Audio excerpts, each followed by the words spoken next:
Good morning to all of you. कैसे हो सब लोग?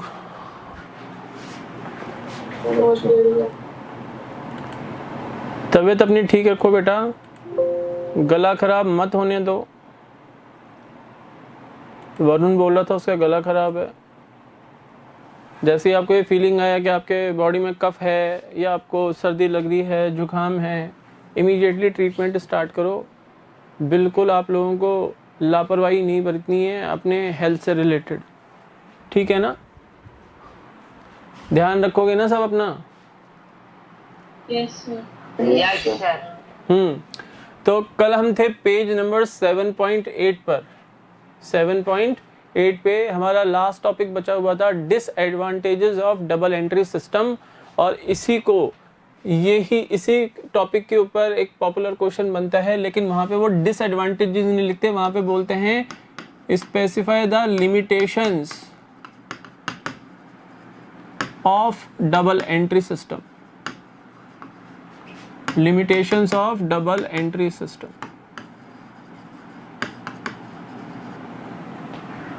एग्जाम में कभी भी आपको ऐसा नहीं पूछा जाएगा what are the disadvantages of double entry system, वो कहेंगे limitations of double entry system. Disadvantages यानी लिमिटेशंस ही तो हैं, ठीक है ना? तो limitations of double entry system, a number of books are to be kept under this system. हमने फर्स्ट चैप्टर में पढ़ा था बुक्स ऑफ ओरिजिनल एंट्रीज में there are 8 types of books of original entries. First journal, second बोलो cash book, purchase book, purchase return, sales book, sales return. हाँ जी boys, क्या कर रहे हो? ज्वाइन करके सो गए क्या क्लास को? Bill receivable book, bills payable book and journal proper. तो नाम क्यों नहीं बोल रहे हो? नाम क्यों नहीं बोल रहे हो? क्या केवल पायल ने पढ़ा है फर्स्ट चैप्टर? आप लोगों ने नहीं पढ़ा क्या? आप लोगों ने नहीं पढ़ा क्या फर्स्ट चैप्टर? तो 8 बुक्स हम मेंटेन करते हैं इस सिस्टम में। तो ये इसलिए कह रहा है फर्स्ट पॉइंट में a number of books are to be kept under this system, as such the system is quite expensive. अगर हम फिजिकल बुक्स मेंटेन करें तो आपको 8 बुक्स मेंटेन करनी पड़ेगी, and that is why it is said that this system is quite expensive. यहाँ पर हमें कई बुक्स मेंटेन करनी पड़ती हैं। अब ये तो बुक्स ऑफ ओरिजिनल एंट्रीज की बात की, उसके बाद हम प्रिंसिपल बुक ऑफ अकाउंट्स यानी लेजर बुक भी मेंटेन करेंगे, जिसमें हम लेजर अकाउंट्स प्रिपेयर करेंगे। सर ये तो आपने बताया नहीं था, ये जब लेजर चैप्टर आएगा तब सिखाऊंगा मैं। जो लेजर अकाउंट्स मेंटेन किए जाते हैं वो इन सब्सिडरी बुक्स में थोड़ी ना मेंटेन किए जाते हैं, उसके लिए एक सेपरेट बुक बनती है जिसको हम बोलते हैं लेजर बुक, और लेजर बुक को ही हम बोलते हैं chief book of account. Chief book of account, तो उसमें हम लेजर अकाउंट्स मेंटेन करते हैं। तो एक डिसएडवांटेज यानी एक लिमिटेशन तो क्या हो गई, यहाँ पर हमें नंबर ऑफ बुक्स मेंटेन करनी पड़ती हैं, और उस वजह से ये जो सिस्टम है ये एक्सपेंसिव हो जाता है स्मॉल साइज ऑर्गेनाइजेशन के लिए। मिडिल साइज और लार्ज साइज के जो बिजनेस ऑर्गेनाइजेशंस होते हैं उनके पास तो फंड्स की कोई कमी नहीं होती, तो उनको तो कोई प्रॉब्लम नहीं होती। लेकिन आप सोचो एक स्मॉल बिजनेस ऑर्गेनाइजेशन के पॉइंट ऑफ व्यू से वो अगर इतनी सारी बुक्स मेंटेन करेगा तो उसके लिए एक्सपेंसिव होगा या नहीं होगा? बोलो। Yes sir. हाँ सर, उसके लिए एक्सपेंसिव होगा। तो फर्स्ट पॉइंट हो गया।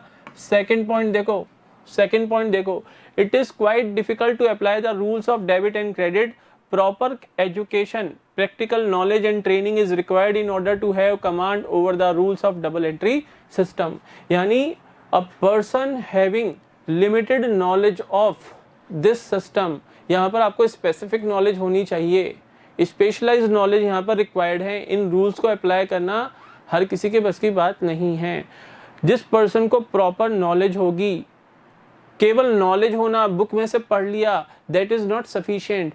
प्रैक्टिकल नॉलेज होना यानी उसने वर्किंग एनवायरनमेंट में काम किया है, उसने ऑफिस में वर्क किया है, उसने किसी ऑर्गेनाइजेशन के अकाउंट्स मेंटेन किए हैं।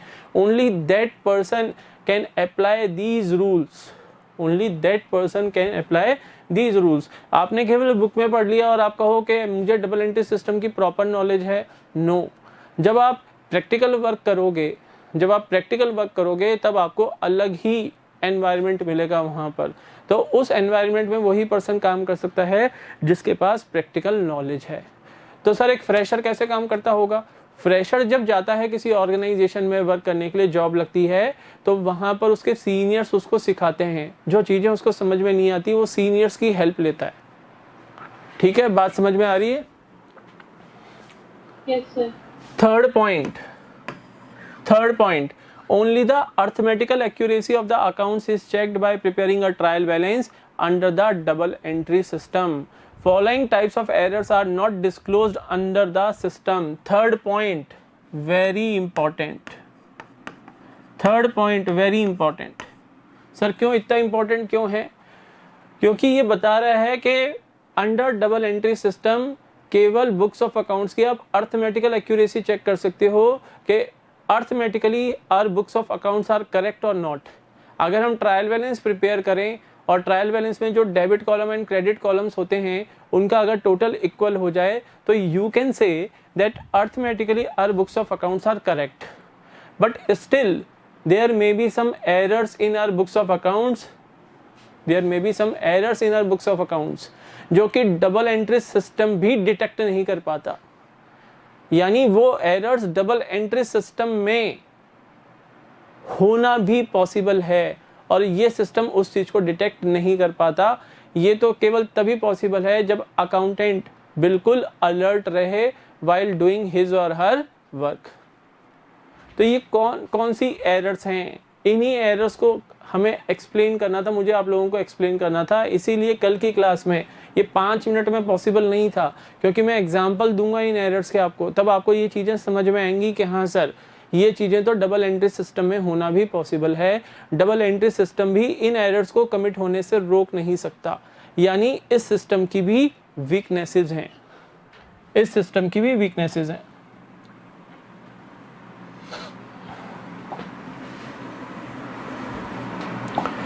फर्स्ट है आपका एरर ऑफ ओमिशन।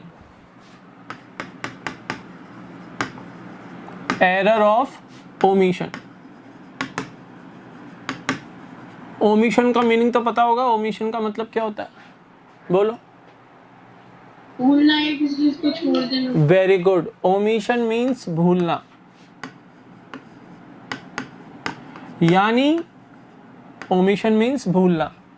कहने का मतलब ये है कि अगर मान लो कोई फाइनेंशियल ट्रांजैक्शन हुई, पेमेंट सैलरी पेड, हमने लिखा सैलरी पेड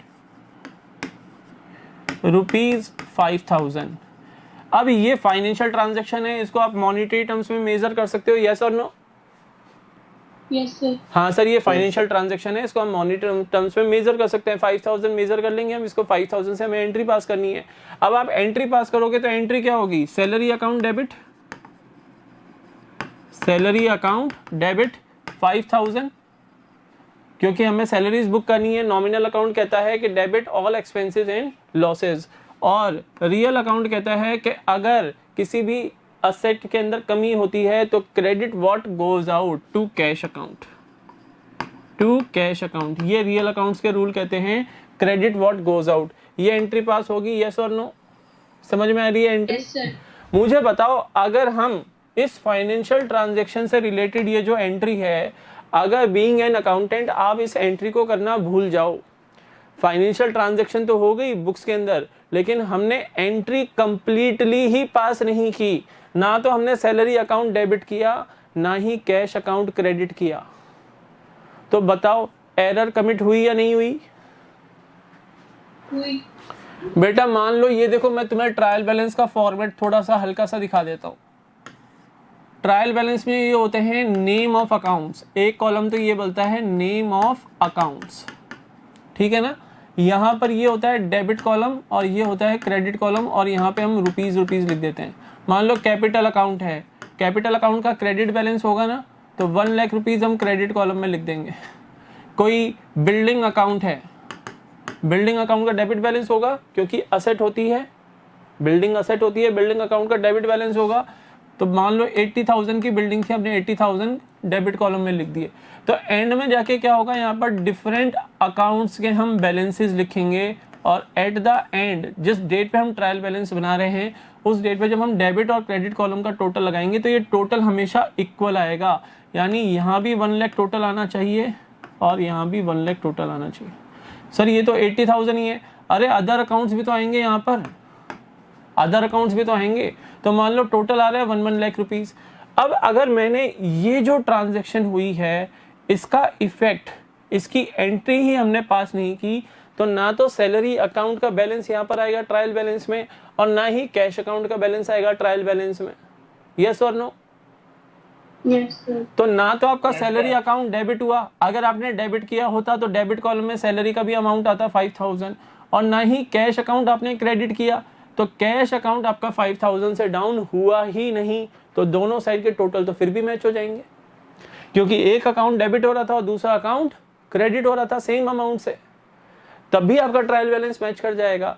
तो this is the first limitation of the double entry system, that if a financial transaction is completely omitted, ध्यान रखना ओमिशन कंप्लीट होना चाहिए, ना तो कोई अकाउंट डेबिट हो ना कोई अकाउंट क्रेडिट हो। अगर एक अकाउंट भी, एक एस्पेक्ट भी आपने कंसिडर कर लिया और दूसरा एस्पेक्ट आप ओमिट कर गए तो डबल एंट्री सिस्टम उस चीज को पकड़ लेगा। सर समझ में नहीं आया? अगर आपने सैलरी अकाउंट तो डेबिट कर दिया लेकिन कैश अकाउंट क्रेडिट करना भूल गए, तो सैलरी तो डेबिट हो गया ना, फिर तो डेबिट साइड का टोटल कितना आएगा? 1,05,000। यस और नो? Yes sir. और कैश अकाउंट क्रेडिट हुआ नहीं, तो कैश अकाउंट 5,000 से डाउन हुआ नहीं, तो क्रेडिट साइड का टोटल कम आएगा 5,000 रुपीज से। तो सिस्टम उस चीज को डिटेक्ट कर लेगा कि भाई यहाँ पर ट्रायल बैलेंस टैली नहीं कर रहा, it means there is an error in the books of accounts. Clear है? एरर ऑफ ओमिशन समझ में आ गया सबको? Yes sir. Yes sir.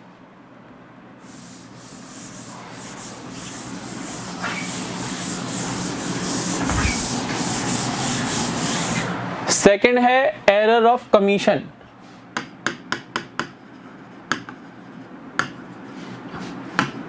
ये कमीशन वो नहीं है जो आप सोच रहे हो, कमीशन पेड और कमीशन अर्न, ये वो नहीं है commission. Error of commission, error of commission मतलब मान लो आपने सैलरी पे की 5,000 रुपीज और एंट्री कर दी 500 रुपीज से, सैलरी अकाउंट डेबिट भी 500 से कर दिया और कैश अकाउंट क्रेडिट भी 500 से कर दिया। Error of commission, this is known as error of commission. और एग्जांपल दो सर, सेकंड एग्जांपल लो। हमने सैलरी पे की 5,000, तो डेबिट क्या होना चाहिए था? Salary account, salary account debit होना चाहिए था ना? बोलो यस और नो? Yes sir. हाँ सर, सैलरी होना चाहिए था, but in place of salary account हमने डेबिट कर दिया वेजेस अकाउंट। क्या बुक्स ऑफ अकाउंट्स पे कोई इंपैक्ट पड़ेगा? सर सैलरी की जगह वेजेस अकाउंट डेबिट कर दिया, एक अकाउंट तो डेबिट हो गया ना, कैश अकाउंट क्रेडिट किया ही है हमने, तो कोई इफेक्ट नहीं पड़ेगा। लेकिन गलती क्या कर दी? जो अमाउंट सैलरी अकाउंट में जाना चाहिए था वो अमाउंट कहाँ चला गया? वेजेस अकाउंट के अंदर। वो अमाउंट कहाँ चला गया? वेजेस अकाउंट के अंदर। जैसे आपको मम्मी ने 100 रुपीज दिए और आपको बोला जा बेटा घी का 100 रुपीज में घी का पैकेट तो क्या आएगा? आपको मम्मी ने 500 रुपीज दिए और मम्मी ने कहा बेटा कि जा सरस घी का पैकेट लेके आ, 1 लीटर का सरस घी का पैकेट लेके आ बेटा जाके बराबर की शॉप से। आप चले गए वहां पर और आपने घी की जगह ऑयल का पैकेट लिया है आप 1 लीटर, तो एरर तो कमिट कर दी ना, एरर तो कमिट हो गई ना? यस और नो? तो वही चीज यहाँ पर है। पेमेंट आपने सैलरी का किया, पेमेंट आपने सैलरी का किया है और अमाउंट आपने वेजेस में पोस्ट कर दिया, अमाउंट आपने वेजेस अकाउंट में डेबिट कर दिया, तो हुआ तो एक अकाउंट डेबिट ही है, सेम अमाउंट से 5,000 से ही तो डेबिट हुआ है। तो डबल एंट्री सिस्टम इस चीज को डिटेक्ट नहीं कर पाएगा। आपके बुक्स ऑफ अकाउंट्स अर्थमेटिकली तो करेक्ट हो जाएंगे, क्योंकि जो अमाउंट सैलरी अकाउंट में डेबिट होना चाहिए था 5,000, वो आपने सैलरी अकाउंट में डेबिट नहीं करके वेजेस अकाउंट में सेम अमाउंट डेबिट कर दिया, तो आपके ट्रायल बैलेंस तो टैली कर जाएगा। बात आ रही है समझ में? बोलो। Yes sir. तो एरर ऑफ कमीशन समझ में आई? एरर ऑफ कमीशन ये होता है कि या तो रॉन्ग अमाउंट से आप एंट्री पास कर दो, इन प्लेस ऑफ 5,000 आपने एंट्री पास कर दी 500 रुपीज से, तो भी सिस्टम उस चीज को डिटेक्ट नहीं कर पाएगा। या फिर करेक्ट अकाउंट था सैलरी अकाउंट, आपने पोस्ट कर दिया वेजेस अकाउंट के अंदर या आपने पोस्ट कर दिया रेंट अकाउंट के अंदर, तो गलती तो हो ही गई, एरर तो हो ही गई, एरर तो हो ही गई। मान लो हमने गुड्स परचेज किए मिस्टर राम से, हमने गुड्स परचेज किए मिस्टर राम से, तो आप एंट्री करते हो purchase account debit, goods purchase किए तो परचेज अकाउंट डेबिट होगा, याद आ रहा है नहीं आ रहा? Yes sir. और यहाँ पे फर्नीचर परचेज करता है तो क्या लिखता मैं, I am not a timber merchant, I am not dealing in furniture, और मैं फर्नीचर परचेज कर रहा हूँ तो क्या अकाउंट डेबिट करता, फर्नीचर अकाउंट। क्लियर है ना, क्योंकि मैं फर्नीचर डीलर नहीं हूँ। अगर मैं फर्नीचर परचेज कर रहा हूँ तो furniture is asset for my business organization, तो मैं फर्नीचर अकाउंट डेबिट करता। अब गुड्स परचेज किए, परचेज अकाउंट डेबिट, मान लो हमने 10,000 रुपीज के गुड्स परचेज किए थे मिस्टर राम से, तो एंट्री होनी चाहिए थी purchase account debit to Ram account 10,000, ये करेक्ट एंट्री होती। सर परचेज अकाउंट डेबिट क्यों? क्योंकि हमारे एक्सपेंस है, nominal account says debit all expenses and losses. और राम अकाउंट क्रेडिट क्यों?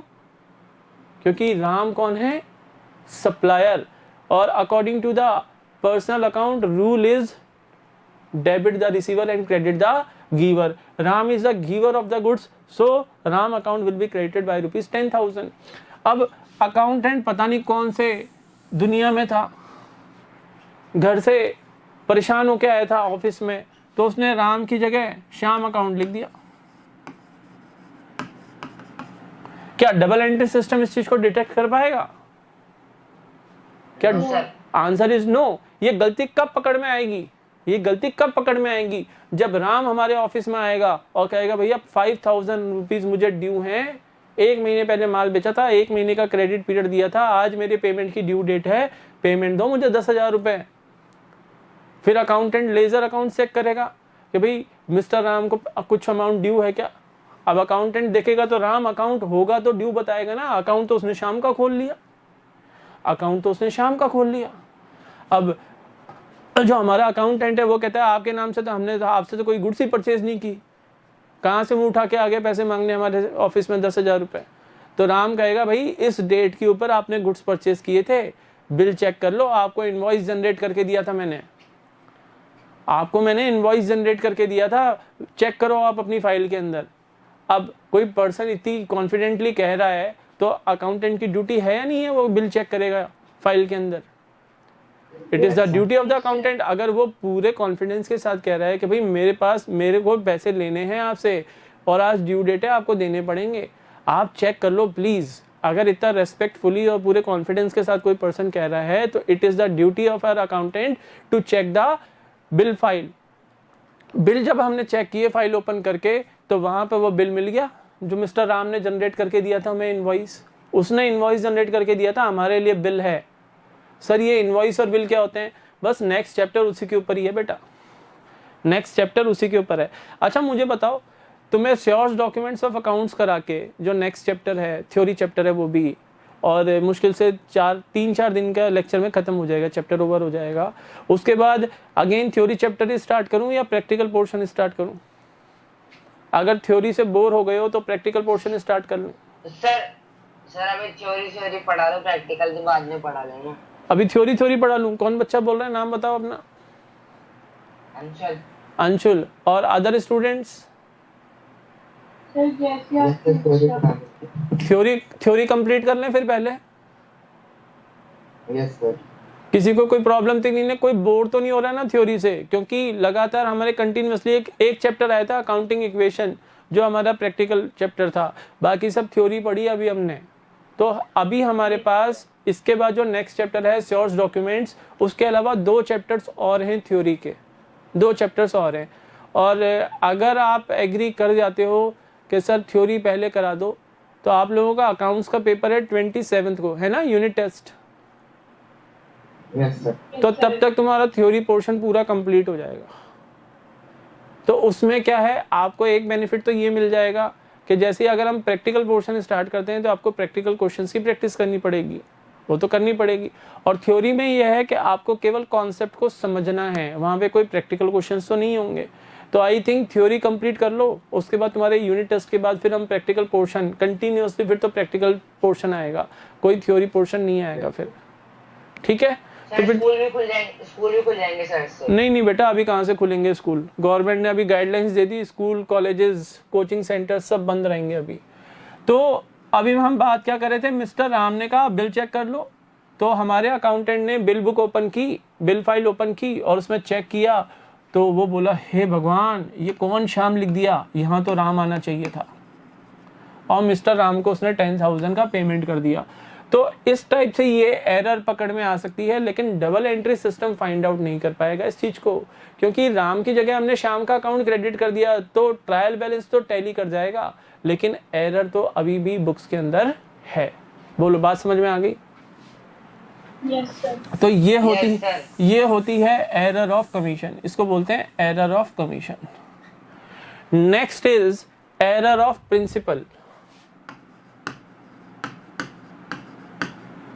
Error of principle, sir error of principle क्या होती है?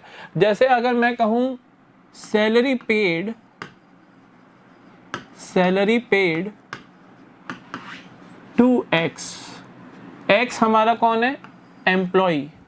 एक्स हमारा एम्प्लॉय है, हमने एक्स को सैलरी पे की ₹20,000। तो आप एंट्री क्या करेंगे? सर सैलरी हमारे एक्सपेंसेस होते हैं और nominal account says debit all expenses and losses, salary account debit होगा और कैश अकाउंट आप क्रेडिट कर दो 20,000 रुपीज से। अच्छा, अगर हमारा अकाउंटेंट ये कर दे कि भाई पेमेंट तो एक्स को कर रहे हैं ना, तो सैलरी अकाउंट क्यों डेबिट करो, एक्स अकाउंट डेबिट करो, एक्स अकाउंट डेबिट करो, पेमेंट तो एक्स को कर रहे हैं, पेमेंट तो एक्स को कर रहे हैं, तो इसको बोलेंगे एरर ऑफ प्रिंसिपल। अरे भाई अगर आप X account debit to cash लिख दोगे तो एक्स अकाउंट तो डेबिट हो गया, इसका मतलब एक्स को आपने डेटर बना लिया, यानी इसका मतलब क्या होगा, एक्स को हमने एक तरह से 20,000 रुपीज लोन दे दिया। यस और नो? Yes sir. फ्यूचर में एक्स से हम 20,000 रुपए डिमांड करेंगे। भाई जब एक्स अकाउंट डेबिट हो गया तो ये 20,000 रुपीज तो ऐसे हो गए कि एक्स को हमने 20,000 रुपए एक तरह से उधार में दे दिए, लोन के बेसिस पे दे दिए, तो फ्यूचर में हम एक्स से 20,000 रुपए डिमांड भी करेंगे। सर ये तो गलत है, एक्स ऑलरेडी हमें सर्विसेज दे चुका, उसके लिए हम उसको 20,000 पे कर रहे थे। तो एक्स अकाउंट डेबिट मत करो, सैलरी अकाउंट डेबिट करो, अपने एक्सपेंसेस बुक करो, अपने एक्सपेंसेस बुक करो। ये चीज समझ में आई? Yes sir. सर और एग्जाम्पल जो एरर ऑफ प्रिंसिपल के, एक एग्जाम्पल से हमें सेटिस्फेक्शन नहीं मिला, समझ लो। ये हमारा बिजनेस ऑर्गेनाइजेशन की बिल्डिंग है, हमने अपने ऑर्गेनाइजेशन के एक पार्ट के अंदर, एक स्पेस के अंदर मान लो एक मशीनरी इंस्टॉल करनी है, ठीक है। यहाँ से ये मशीन में डील करने वाला पर्सन है, ये मशीनरी में डील करता है, हमने इसे एक मशीनरी परचेज करके यहाँ पर लेके आ रहे हैं। मशीनरी की जो वैल्यू है, जो वैल्यू ऑफ मशीनरी है वो है 5 लाख रुपीस। कितनी है? 5 लाख। हमारा ऑर्गेनाइजेशन कहाँ पर है? जयपुर में। और डीलर कहाँ से बिलोंग करता है? अजमेर से। अजमेर से मशीनरी तो 5 लाख रुपीस की है, लेकिन अजमेर से मशीनरी को हमारे बिजनेस ऑर्गेनाइजेशन की बिल्डिंग तक लाने के लिए, यानी इस प्लेस तक लाने के लिए खर्चे भी हुए, कैरियर चार्जेस भी हुए। कितने हुए सर? 20,000 रुपए कैरियज के लग गए, 20,000 रुपए कैरियज के लग गए। कैरियज होता है माल भाड़ा, यानी ट्रांसपोर्टेशन एक्सपेंसेस मान लो आप, तो ठीक है ना। 20,000 रुपए कैरियज के लग गए। उसके अलावा मशीनरी तो आ गई, लेकिन ये मशीनरी ऐसी थी जिसका इंस्टॉलेशन करना पहले जरूरी था। अगर आप इंस्टॉल नहीं करते और ऐसी मशीनरी को ऑन कर देते हो तो वो क्या करती है? वाइब्रेट करती है बहुत बुरी तरीके से। तो उसको प्रॉपर एक प्लेटफॉर्म बना के, इंस्टॉलेशन के खर्चे होंगे, एक प्रॉपर प्लेटफॉर्म बनेगा, उसके ऊपर मशीनरी इंस्टॉल होगी, तो कुछ इंस्टॉलेशन चार्जेस लगे। मान लो 10,000 रुपीज इंस्टॉलेशन चार्जेस लग गए। और इंस्टॉलेशन चार्जेस के अलावा कुछ वेजेस भी लगे। जो लेबर्स इंस्टॉल कर रहे थे, उन्होंने भी 20,000 रुपये अपने लेबर चार्जेस दिए। तो मुझे बताओ टोटल खर्चा मशीनरी को रेडी टू यूज कंडीशन में लाने में कितना लगा? सर टोटल खर्चा तो लग गया 5,50,000। अब मजे की बात यह है कि हमारी अकाउंटेंसी कहती है कि जब हम कोई फिक्स असेट परचेज करते हैं तो उस फिक्स असेट को रेडी टू यूज कंडीशन में लाने तक के जितने खर्चे होंगे, ध्यान से सुनना, उस फिक्स असेट को रेडी टू यूज कंडीशन में लाने तक के जितने खर्चे होंगे वो सारे उस फिक्स असेट की कॉस्ट में इंक्लूड होंगे। यहाँ पर मशीनरी की कॉस्ट केवल 5 लाख रुपीस नहीं है, मशीनरी की कॉस्ट आपको 5,50,000 रुपीस पड़ी है। यहाँ पे आप ऐसे नहीं कह सकते कि कैरियर चार्जेस अकाउंट डेबिट करेंगे सर 20,000 रुपए, या इंस्टॉलेशन चार्जेस अकाउंट डेबिट करेंगे 10,000 रुपीज, या वेजेस अकाउंट डेबिट करेंगे 20,000 रुपीज, क्योंकि नॉमिनल अकाउंट्स के रूल से according debit all expenses and losses होता है, और ये तो एक्सपेंसेस हैं। बोलो यस और नो, ये 3 तो एक्सपेंसेस हैं, हाँ या ना? Yes sir. तो आपको लग रहा होगा कि हमें डेबिट करना चाहिए मशीनरी अकाउंट डेबिट, क्योंकि रियल अकाउंट है, debit what comes in. 5 lakh से अगर मशीनरी अकाउंट डेबिट करते हो तो आपने एरर कर दी, एरर ऑफ प्रिंसिपल की, क्योंकि अकाउंटिंग प्रिंसिपल कहते हैं कि अगर हम कोई फिक्स असेट परचेज कर रहे हैं तो उस फिक्स असेट को रेडी टू यूज कंडीशन में लाने तक के सारे खर्चे उस फिक्स असेट की कॉस्ट के अंदर इंक्लूड होंगे। यहाँ पर cost of machinery to our business organization 5,50,000 है, ना कि 5 लाख। बात समझ में आ गई?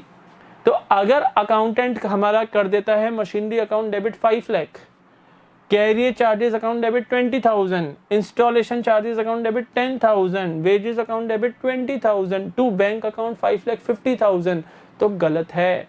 हमारे अकाउंटेंट को एंट्री करनी चाहिए machinery account debit 5,50,000, to bank account 5,50,000। समझ में आ रहा है? बोलो। ये है एरर ऑफ प्रिंसिपल। अगर मशीनरी अकाउंट 5 लाख से डेबिट हो जाए तो इन प्लेस ऑफ 5,50,000, तो this error is known as error of principle. I hope समझ में आ गया होगा। किसी भी बच्चे को समझ में नहीं आया तो वो यहाँ पर अपनी क्वेरीज रेज कर सकता है। अगर कोई भी प्रॉब्लम है तो बोलो, क्वेरीज रेज करो, मैं आंसर करता हूँ आप लोगों को। Reply me. No sir. Boys कोई क्वेरी नहीं है? चलो ठीक है। No sir, no sir.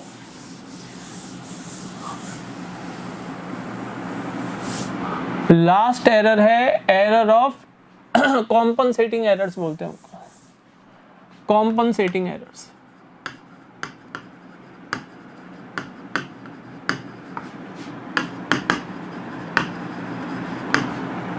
Compensating errors वो होती हैं जहां पर हमने 2 और मोर एरर्स कमिट कर दी बुक्स ऑफ अकाउंट्स में, और एक एरर का इफेक्ट दूसरी एरर क्या कर देती है? कॉम्पनसेट कर देती है। Effect of one error is compensated by the effect of some other error, उनको बोलते हैं कॉम्पनसेटिंग एरर्स। जैसे मान लो हमने रेंट का पेमेंट किया 500 रुपीज का, एंट्री क्या होनी चाहिए थी? रेंट अकाउंट डेबिट करेंगे, यस और नो? रेंट अकाउंट डेबिट होगा ना, रेंट का पेमेंट करेंगे तो रेंट अकाउंट डेबिट होगा। आंसर तो करो बेटा। Yes sir. रेंट का पेमेंट करेंगे तो rent is an expense, rent is an expense, और एक्सपेंस हमारे नॉमिनल नेचर में आते हैं, और नॉमिनल नेचर के जो अकाउंट्स होते हैं उनके रूल्स होते हैं debit all expenses and losses, तो रेंट अकाउंट डेबिट होगा 500 से। बोलो हाँ या ना? Yes sir, yes sir. और कैश अकाउंट क्रेडिट होगा क्योंकि cash is going out of the business organization. ये एक एंट्री हमने कर दी, ये तो है करेक्ट एंट्री, ये करेक्ट एंट्री है। चलो एक और एंट्री हम करते हैं। हमने 500 रुपीज कमीशन रिसीव किया, 500 रुपीज हमने क्या किया? कमीशन रिसीव किया। अमाउंट में 500 ही ले रहा हूँ क्योंकि हमें एग्जांपल लेना है कॉम्पनसेटिंग एरर्स का, जहां पर एक एरर का इफेक्ट दूसरी एरर कॉम्पनसेट कर देती है, यानी वो नलिफाई कर देती है पहली एरर के इफेक्ट को। कॉम्पनसेट करना यानी नलिफाई कर देना इफेक्ट को। एरर का जो भी इफेक्ट पड़ा बुक्स ऑफ अकाउंट्स पे, उस इफेक्ट को दूसरी एरर नलिफाई कर दे, उसको बोलते हैं कॉम्पनसेटिंग एरर्स। तो एक और हम एग्जांपल लेते हैं इसी के अंदर, जो इसी में इंक्लूड होगा। हमने कमीशन रिसीव किया है 500 रुपीज का, तो एंट्री क्या होगी? कमीशन रिसीव किया तो कैश हमें मिला, कैश हमें मिला, cash is coming in the business organization, cash account debit, 500 rupees, और कमीशन रिसीव्ड क्या है, इनकम है ना, कमीशन रिसीव्ड इनकम है ना, यस सर। तो to commission received account, to commission received account, ये एंट्री होनी चाहिए थी, ये एंट्री हमने कर दी।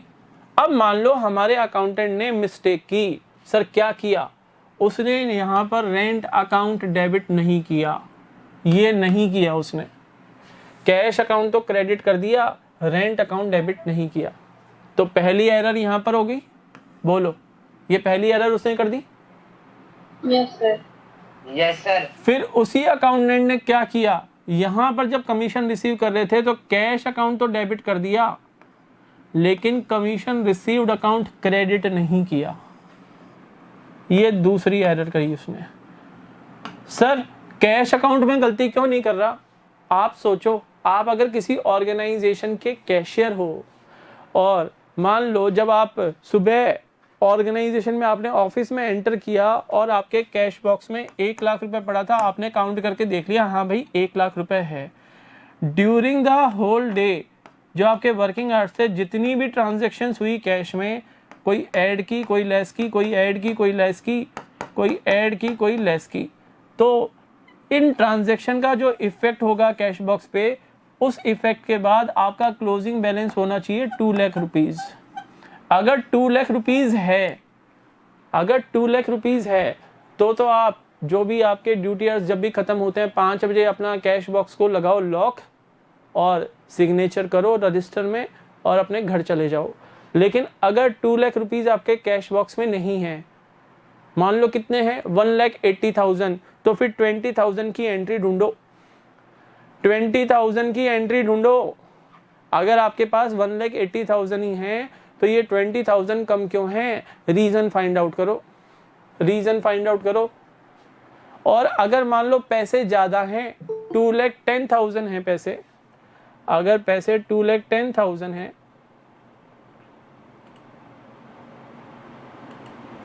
अगर आपके कैश बॉक्स में अमाउंट 2,10,000 है तो 10,000 एक्स्ट्रा क्यों है कैश बॉक्स में, why there is 10,000 more in the cash box, what is the reason for that, what is the reason for that, वो चीज़ें आपको फाइंड आउट करनी पड़ेंगी। और जब तक आप टैली नहीं कराओगे, जब तक आप इस बैलेंस को टैली नहीं कराओगे कि ये एक्चुअल में 2 लाख ही होना चाहिए था या 210 होना चाहिए था या 180 होना चाहिए था, you can not leave the office, आप ऑफिस को लीव नहीं कर सकते उस दिन। इसलिए कैशियर की जॉब कभी इजी नहीं होती है, कैशियर को बिल्कुल अलर्ट होके काम करना पड़ता है। बीइंग अ कैशियर, अगर आप किसी बैंक में जॉब कर रहे हो और आपको कहीं जाना है, आपको वॉशरूम यूज़ करने जाना है या आपको मैनेजर के पास जाना है, किसी भी रीज़न से आपको अगर अपनी सीट छोड़नी है, कैश बॉक्स लॉक करके जाते हैं वो। ये नहीं कि बराबर वाले एम्प्लॉय को कह दें कि भाई ध्यान रखना, कोई ध्यान नहीं रखेगा, कोई ध्यान नहीं रखेगा। आपकी ड्यूटी है, आप कैशियर हो, आपको सारी चीज़ें मैनेज करनी पड़ेंगी। तो कैश अकाउंट में मिस्टेक होने के बहुत मिनिमम चांसेस होते हैं। अगर कैशियर ही फ्रॉड कर जाए तो कैश अकाउंट में मिस्टेक करेगा वो, फिर तो वो फ्रॉड्स करने के लिए कैश अकाउंट के अंदर कुछ ना कुछ गड़बड़ियाँ करेगा, लेकिन वो गड़बड़ियाँ भी एक ना एक दिन पकड़ में आएंगी। और मज़े की बात बताऊँ, जो अच्छे ऑर्गेनाइजेशन होते हैं वो टाइम टू टाइम अपने कैशियर्स को चेंज करते रहते हैं। 2 महीने किसी को रखा, फिर उसको दूसरी पोस्ट दे दी, फिर 2 महीने कोई और आ जा, फिर उसको दूसरी पोस्ट दे दी, फिर 2 महीने कोई और आ जाओ कैशियर। अपने ऑफिस में से ही जिनका उनको आइडिया है कि हाँ ये कैश का काम मैनेज कर सकते हैं, वो कैशियर्स को चेंज करते रहते हैं। सर ऐसा क्यों? क्योंकि जब आप 2-3 महीने काम कर लेते हो एज अ कैशियर किसी ऑर्गेनाइजेशन में, तो आपको आइडिया हो जाता है कि किन डेज़ के ऊपर ज़्यादा अमाउंट हमें रिसीव होता है और किन डेज़ के ऊपर विड्रॉल्स ज़्यादा होते हैं। तो उसके अकॉर्डिंग वो ऑर्गेनाइजेशन में फ्रॉड करने के बारे में प्लान कर सकते हैं कि हाँ इस टाइम कैश अवेलेबिलिटी ज़्यादा होती है, विड्रॉल्स कम होते हैं, तो इस टाइम अगर मैं कुछ पैसा अपने घर ले जाके काम में ले लूँ और जिस टाइम विड्रॉल्स होते हैं तब वही पैसा वापस लाके ऑर्गेनाइजेशन के कैश बॉक्स में डाल दूँ, तो किसी को पता भी नहीं लगेगा और मेरा काम भी हो जाएगा। बात आ रही है कि समझ में हल्की हल्की सी? Yes sir. Yes sir. Sir example दो, ऐसे हमें समझ में नहीं आता। चलो मान लो 30 डेज का मंथ है, जून की बात कर रहे हैं, जून 21, 30 डेज का मंथ होता है। कैशियर 2-3 महीने से लगातार काम कर रहा था। उसने क्या देखा, 3 महीने से वो क्या देख रहा था, वो देख रहा था पैटर्न ये है कि महीने के फर्स्ट 10 डेज के अंदर, क्योंकि सैलरी वगैरह आती है, सबको सैलरी मिलती है, तो सबके खातों में पैसे खूब आते हैं। यहाँ पर पैसे आ रहे हैं लेकिन विड्रॉल्स बहुत कम है। और नेक्स्ट यानी 15th या आफ्टर 20th ऑफ डे, इसके बाद विड्रॉल्स चालू हो जाते हैं। इसके बाद कैश आता नहीं है, यहाँ से कैश जाता है, यानी खातों से पैसे विड्रॉ होते हैं। ये कैशियर ने फाइंड आउट किया। ये एक बैंक का कैशियर है। अब वो कैशियर सोचता है कि भाई 10 दिन में, पहले 10 दिन तो पैसा आता है और लास्ट के 10 दिन पैसा जाता है, और जो बीच के जो 10 दिन हैं यानी 11th डे से 19th डे तक, वहाँ ना तो ज़्यादा विड्रॉल होते हैं और ना ही ज़्यादा डिपॉजिट्स होते हैं। अब कैशियर अपना क्या दिमाग लगा रहा है कि अगर मैं कैश बॉक्स से, मान लो मुझे 50,000 रुपये की ज़रूरत है, मुझे शेयर मार्केट में शेयर्स परचेज करने हैं, लेकिन मेरे पास पैसा नहीं है, लेकिन मुझे पता है कौन सा शेयर चढ़ेगा कौन सा गिरेगा, उसका मेरे को आइडिया है। वो 50,000 रुपये बैंक के कैश बॉक्स में से निकाल के शेयर मार्केट में लगा देता है और 6-7 दिन बाद ही उन शेयर्स को काट के 50,000 रुपये तो लाकर वापस कैश बॉक्स में डाल देता है। और जो प्रॉफिट उसने गेन किया शेयर्स के अंदर, मान लो उसने 100 रुपीज़ का एक शेयर परचेज किया था और 120 पे सेल कर दिया, तो 20 रुपीज़ का जो प्रॉफिट हुआ वो उसने अपनी पॉकेट में डाल लिया।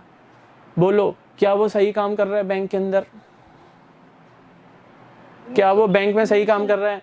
कोई बच्चा ये कह सकता है सर 50,000 निकाले थे, 50,000 डाल दिए, उसने गलती क्या की? अरे बेटा ये 50,000 रुपये उसके नहीं थे, वो कैसे बिना परमिशन के बैंक के कैश बॉक्स में से पैसा ले गया। तो बीइंग अ कैशियर आपको पैटर्न पता लग जाता है कि किस टाइम पेमेंट्स आते हैं और किस टाइम हमें पेमेंट्स करने पड़ते हैं। इसलिए जो अच्छे बिजनेस ऑर्गेनाइजेशन होते हैं, अगर उनको थोड़ा सा भी डाउट है अपने कैशियर्स के ऊपर कि हाँ ये पैटर्न समझ के फ्रॉड्स कमिट कर सकते हैं, तो वो क्या करते हैं, अपने कैशियर्स की ड्यूटीज़ चेंज करते रहते हैं कि किसी महीने में कोई काम करेगा, किसी महीने में कोई काम करेगा। तो ऐसा तो नहीं होता 4-5 लोग मिलके आपस में कि भाई 4-5 कैशियर आपस में मिलके उन्होंने फ्रॉड कमिट कर लिया। वो तो बहुत रेयर केस हो सकता है, वो तो बहुत रेयर केस है। तो इस टाइप से कई टेक्निक्स हैं जिस तरीके जिनको अप्लाई करके हम अपने बिजनेस ऑर्गेनाइजेशन में फ्रॉड्स होने से रोक सकते हैं। ऐसी एक टेक्निक कैश के मामले में ये थी। तो आई होप ये एग्जाम्पल समझ में आया होगा सबको। अब हम कॉम्पनसेटिंग एरर्स कर रहे थे। एक एरर तो हमने ये कमिट की और सेकंड एरर हमने ये कमिट की। मुझे बताओ पहली एरर का क्या इफेक्ट पड़ा ऑर्गेनाइजेशन के ऊपर कि हमारा एक अकाउंट डेबिट नहीं हुआ 500 रुपीज से। यस और no? Yes sir. Cash account credit तो हो गया लेकिन रेंट अकाउंट डेबिट नहीं किया, इसलिए हमारा डेबिट साइड 500 रुपीज से शॉर्ट पड़ेगा। ठीक है ना? ठीक है ना? ट्रायल बैलेंस में डेबिट कॉलम 500 रुपीज से शॉर्ट हो जाएगा क्योंकि डेबिट हमने किया ही नहीं। सेकंड एरर जो हमारे अकाउंटेंट ने कमिट की, उसमें उसने क्या किया, कैश अकाउंट डेबिट तो किया लेकिन कमीशन रिसीव्ड अकाउंट क्रेडिट नहीं किया। तो इससे बताओ ट्रायल बैलेंस में क्रेडिट कॉलम भी शॉर्ट हो जाएगा 500 रुपीज से। ये क्रेडिट नहीं किया तो ट्रायल बैलेंस में क्रेडिट कॉलम भी तो 500 से शॉर्ट हो जाएगा। यस और नो? Yes sir. अब बताओ क्या ट्रायल बैलेंस टैली कर जाएगा दोनों एरर होने के बाद भी? हाँ सर, डेबिट भी शॉर्ट है 500 से, क्रेडिट भी शॉर्ट है, तो trial balance will tally. Trial balance will tally. इनको बोलते हैं कॉम्पनसेटिंग एरर। इस एरर के इफेक्ट को इस एरर ने क्या कर दिया, नलीफाई कर दिया, यानी कॉम्पनसेट कर दिया। बोलो समझ में आ गई कॉम्पनसेटिंग एरर्स? Yes sir. तो ये थी बेटा limitations of double entry system. These are the limitations of double entry system. तो लास्ट में आपको दे रखा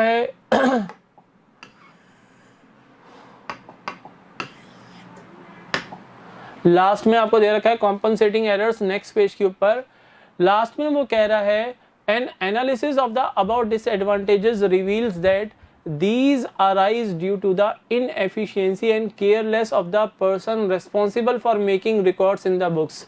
ये जो हमने different types की errors पढ़ी, error of omission, error of commission, error of principal and compensating errors, actual में ये errors double entry system की weaknesses की वजह से नहीं हो रही.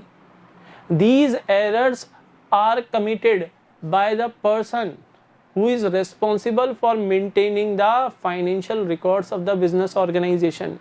अगर आपका अकाउंटेंट इनएफिशिएंट है या वो केयरलेस है तो उसकी केयरलेसनेस की वजह से या उसकी इनएफिशिएंसी की वजह से ये एरर्स कमिट हो रही हैं. This is not due to the weakness of double entry system. तो जो अकाउंटेंट्स हैं अगर उनकी इनएफिशिएंसी की वजह से बुक्स ऑफ अकाउंट्स में एरर्स आ रही हैं तो हम ये नहीं कह सकते कि ये डबल एंट्री सिस्टम की वीकनेस है. तो इसलिए लास्ट में वो कंक्लूड कर रहा है an analysis of the about disadvantages reveals that these arise due to the inefficiency and carelessness of the person responsible for making records in the books. The system of double entry can not be held responsible for omitting to record a transaction all together or for recording some transaction wrongly. The system has proved to be systematic, scientific and flexible, but it is being used extensively in all countries. ये system scientific है इसलिए इस system को all countries में extensively use किया जाता है. बोलो बात समझ में आ गई? Yes, sir. तो सर अगर एग्जाम में क्वेश्चन आता है limitations of double entry system तो हमें ये लिखना है या नहीं लिखना कि errors of commission, errors of omission? अरे बेटा लिखना है, ये तो लिखोगे, लेकिन लास्ट में कंक्लूड करके लिख देना कि these errors are committed in the books of accounts due to the inefficiency and carelessness of the person who is responsible for making records of the business organization. Last में वो line लिख देना. ठीक है? Yes, sir.